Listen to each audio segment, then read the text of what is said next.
Welcome everyone to an installation guide for the SingularityComputers PC-O11D PowerBoard.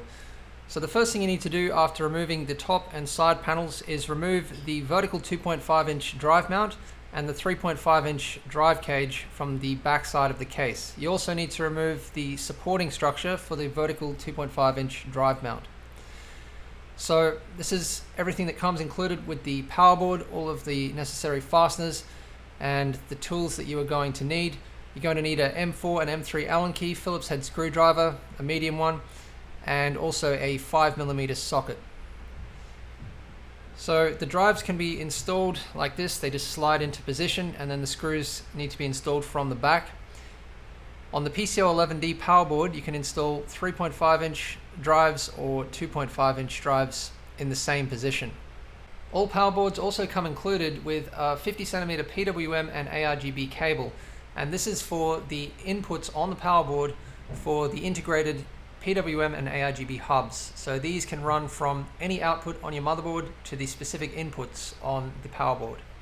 Once you've installed drives, if you're going to do that, the next thing to prepare the PowerBoard for installation is to install the 8 10mm M4 standoffs to the front of the PowerBoard. The front side is where the majority of the connectors are, and this is the side that's going to be facing forwards towards the motherboard and the side panel window. And you install these standoffs using M4 6mm fasteners. You also need to install two 50mm standoffs on the upper side of the motherboard tray, again using 6mm M4 fasteners. And once you've done this, you can fit the PowerBoard into position on the back of the motherboard tray in the case. You may need to manage the front I/O cables, cable tie them back out of the way, and you can just run them around the perimeter of the case. So then you fit the PowerBoard into position, again using 6mm M4 fasteners, 8 of them from the front on the radiator mounting area, and 2 of them from the back, which attach to the 50mm standoffs.